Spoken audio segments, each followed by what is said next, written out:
അഖിലേന്ത്യാ കിസാൻ സഭ മാള മണ്ഡലം കമ്മിറ്റിയുടെ ആഭിമുഖ്യത്തിൽ കേന്ദ്ര സർക്കാരിന്റെ നയങ്ങൾക്കെതിരെ കർഷക രോഷാഗ്നി എന്ന പേരിൽ പ്രതിഷേധ സംഗമം സംഘടിപ്പിച്ചു. അഷ്ടമിച്ചിറയിൽ നടന്ന സംഗമം സംസ്ഥാന പ്രസിഡന്റ് കെ വി വസന്തകുമാർ ഉദ്ഘാടനം ചെയ്തു. ഒന്ന് വിത്ത് ബില്ല് പിൻവലിക്കണം എന്നുള്ളതാണ്.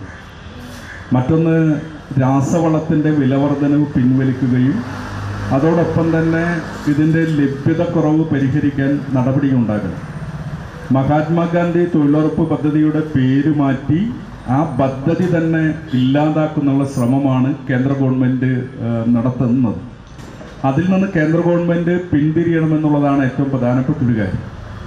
ഒരുപാട് കാലങ്ങളായി കിസാൻ സഭ മുന്നോട്ട് വയ്ക്കുന്നതാണ് നമ്മുടെ കേരളത്തിലെ ഈ വന്യമൃഗശല്യത്തിന് ശാശ്വതമായൊരു പരിഹാരമുണ്ടാക്കുന്നതിന് വേണ്ടി വനനിയമത്തിലുള്ളൊരു ഭേദഗതി കേന്ദ്ര ഗവൺമെൻറ് പാർലമെൻറ്റിൽ കൊണ്ടുവന്ന് പാസ്സാക്കണം എന്നുള്ളതാണ്. ഇപ്പോൾ കേന്ദ്ര ഗവൺമെൻറ് കൊണ്ടുവന്നിട്ടുള്ള വിത്ത് ബില്ല് അത് പിൻവലിച്ചില്ലെങ്കിൽ രാജ്യത്തെ കൃഷിക്കാർ വലിയ പ്രതിസന്ധിയെ നേരിടും. PF ജോൺസൺ അധ്യക്ഷത വഹിച്ച സമ്മേളനത്തിൽ MR Appukuttan, KV Sujith Lal, സുഗിത് Ravi, PM Valsan തുടങ്ങിയവർ സംസാരിച്ചു. വിത്ത് ബിൽ പിൻവലിക്കുക, രാസവിള വർധന പിൻവലിക്കുക, ദേശീയ തൊഴിലുറപ്പ് പദ്ധതി പുനഃസ്ഥാപിക്കുക, വന്യജീവികളുടെ ആക്രമണത്തിൽ നിന്ന് കർഷകരെ രക്ഷിക്കുവാൻ വനസംരക്ഷണ നിയമം പരിഷ്കരിക്കുക തുടങ്ങിയ ആവശ്യങ്ങൾ ഉന്നയിച്ചായിരുന്നു പ്രതിഷേധ സംഗമം.